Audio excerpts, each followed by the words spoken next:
Alright, what's up guys? ColeSlaughter92 here, and today we're going back to not a live com, but a commentary, and you're going to be watching two gameplays in the background. The first one is, I think, a 23-6 sniper gameplay on Stonehaven, and then a 26-6 sniper gameplay on Whiteout. And these are the two biggest maps in the game, and I have a tendency to just back out of them, but I stayed, got good gameplays, just because I felt like it, and yeah. And today we're going to be discussing the Advanced Warfare multiplayer trailer reveal that was put out either yesterday or today, depending on when you see this.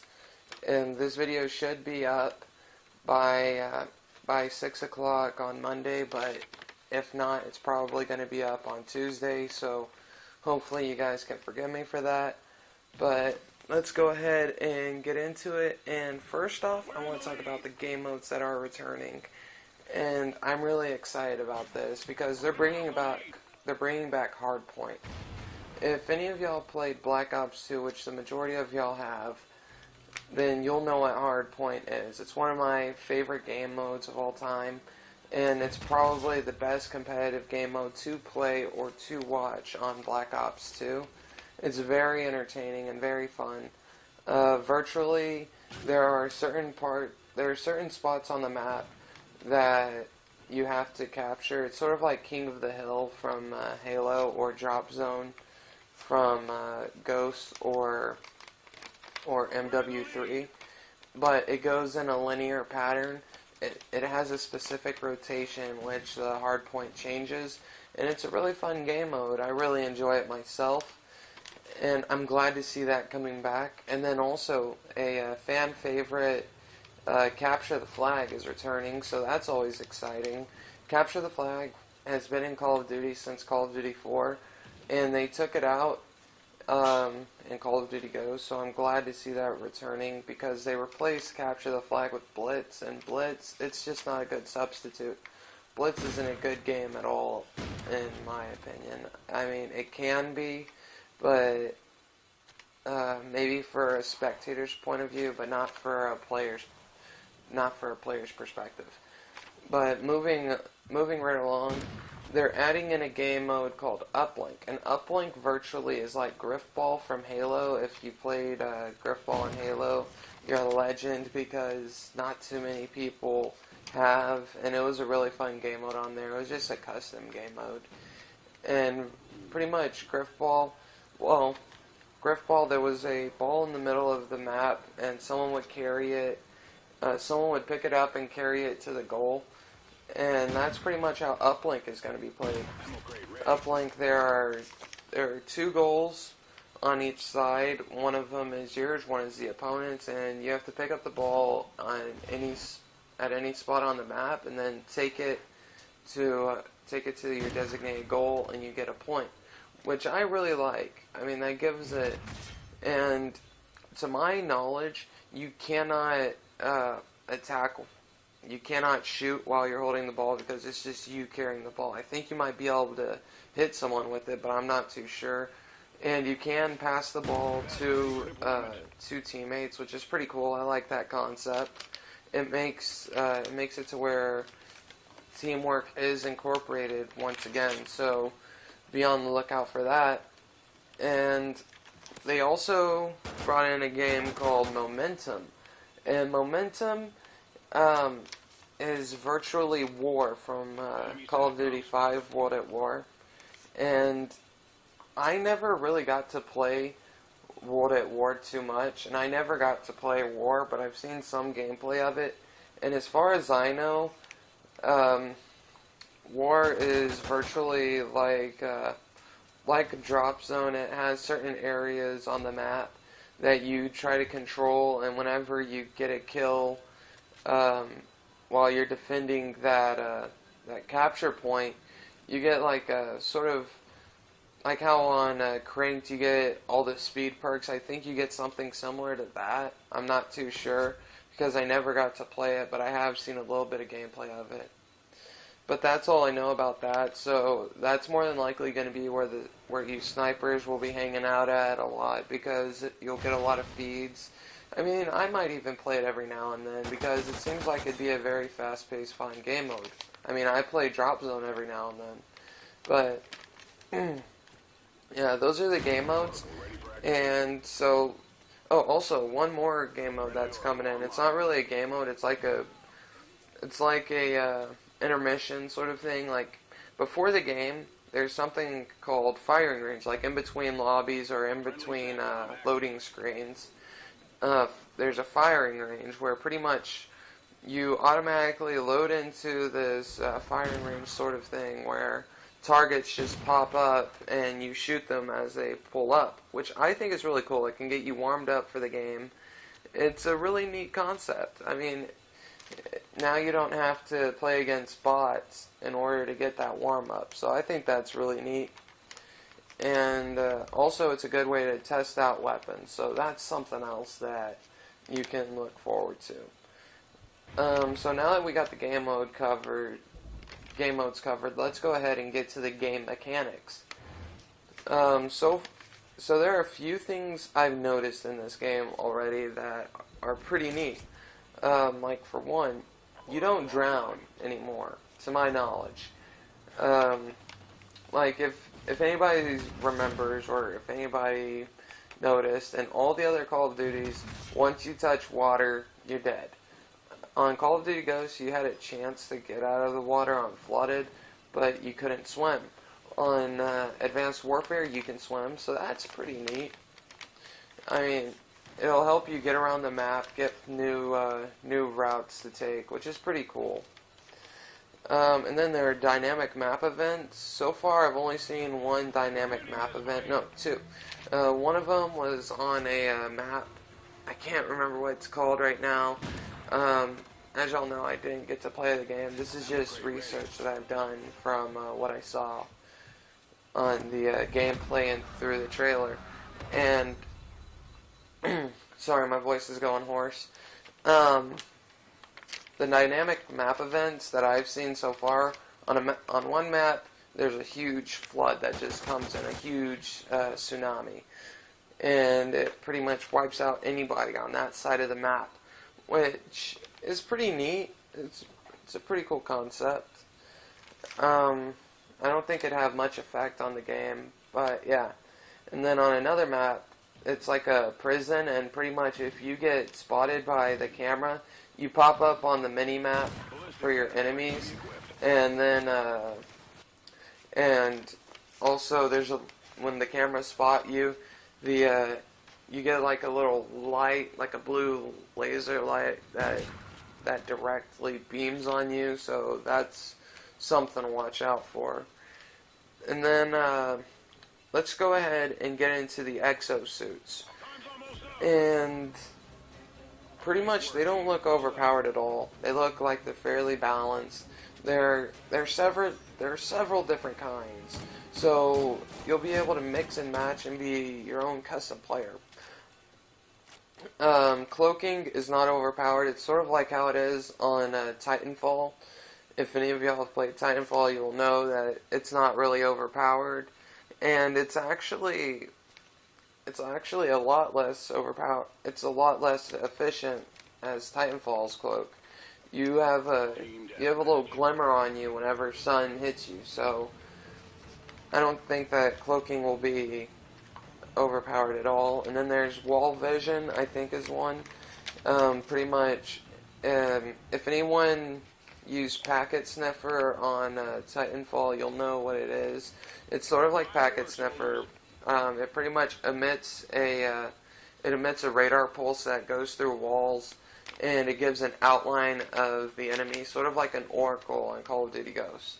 It's not too OP. I think there will be a perk to counteract it, so I don't think that will be much of a problem. And then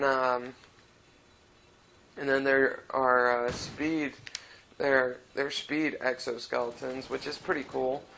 It makes it to where you run faster and you can jump for longer distances, but only for a limited time. All of these exosuits have their own durability status, and it's just like on Titanfall, where if you use your ability, it runs out, and you have to wait for it to recharge. they also have a shield exosuit. And with the shield exosuit, how it works is a little shield pops up out of your arm, and it can deflect bullets. And at the same time, every bullet that it deflects, the more damage is done to the shield. So it runs out a lot quicker.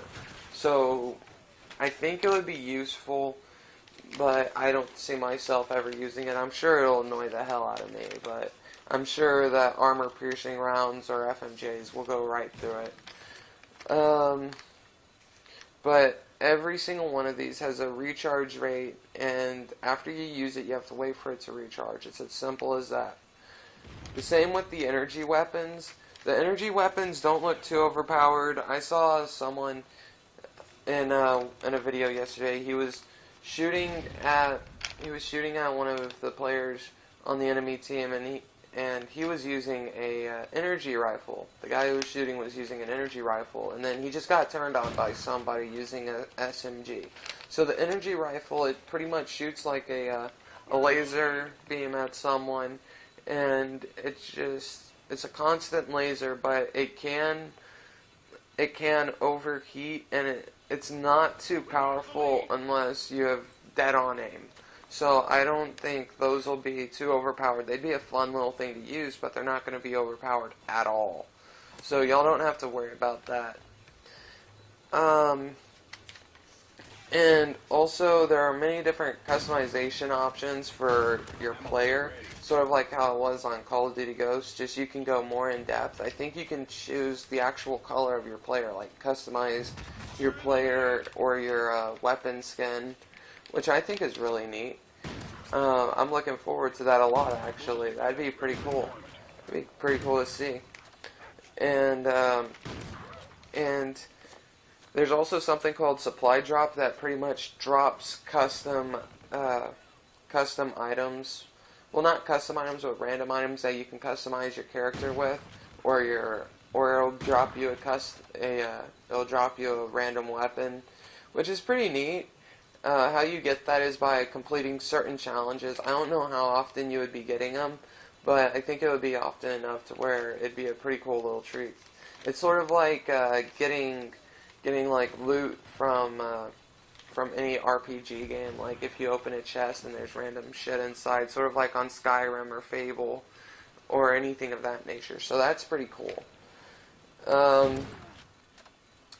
And also, I'm going to touch on the weapons really quickly here on the sights. First of all, I love the iron sights for all the weapons that I saw. They look so cool. They're simple and sleek. It looks really nice. They're not bulky like the MTAR's iron sights or like the Vector's iron sights. They're not bulky at all. And I'm sure they have some that are like that, but from what I noticed, there weren't. And also, the reticles, the red dot sights and hybrid sights, they look really neat. The hybrid sights on this game are a lot different than they were on any of the other Call of Duties, because you just have one red dot, right? But if you click B or you click right analog stick, depending on your button configuration, it'll zoom in. Like it'll be like how a variable zoom scope works on a sniper rifle. You zoom in, and that's how it is. It's pretty neat. It makes it to where it doesn't have that extra part up top that has to flip up, so you don't have to worry about that shit anymore. So that's pretty cool. And then they're also bringing back medals like from Black Ops 2, where you got Bloodthirsty, Merciless, Ruthless, Relentless, all that stuff. They're bringing that back, so that's pretty cool. I don't know how high it goes. I know they brought back Bloodthirsty for sure. And I like how Sledgehammer isn't afraid to use other titles' game mechanics. They're not afraid to show that their game had this and we really like that. So they're not afraid to use that stuff instead of trying to come out with something brand new. which I respect because they're not taking all the credit, which I really like that. That's very humble of them. And another thing they're doing is they're bringing back the Pick 10 system, but as a Pick 13. Pretty much how it works is the Pick 13 implements not only your weapons perks, lethals, and tacticals, it also implements your streaks. So pretty much you can choose what streaks you want, and if you don't want any streaks, you'll just be able to become a super soldier. Pretty much it'll be like running specialist. So that's pretty neat. I like that idea. And you can customize your streaks as well. So like a Predator missile, you can make it to where it's just a single blast down, or you can make it to where it's multi-spread like a Hellstorm, or make it triple shot like a Trinity. I think that's how it works. You can do that. I do know you can do that, but I'm not too sure on the specifics on what streaks can do what. But they are also bringing back the score streak system, so that's really cool, so I'm happy about that, because that's one of the big things Black Ops 2 did right. You get rewarded for the objective, which I really do enjoy. And then there are pre-order bonuses. You get the map pipeline from COD 4. It was a pretty big map back then, but I think on here it'll be more balanced because of all the double jumps and how fast you can move, so I think it'll be a good size. And then you also get early access if you get the Day Zero edition.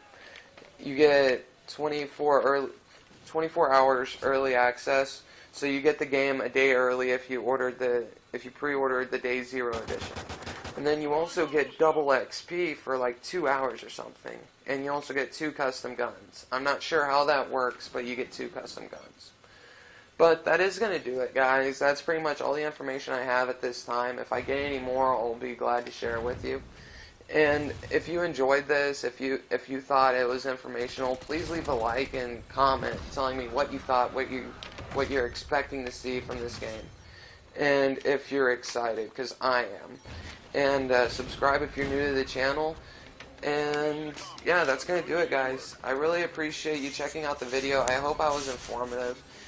And I hope you enjoyed. And this is Coleslayer92. Thanks for watching, and I'll see you guys later. Peace.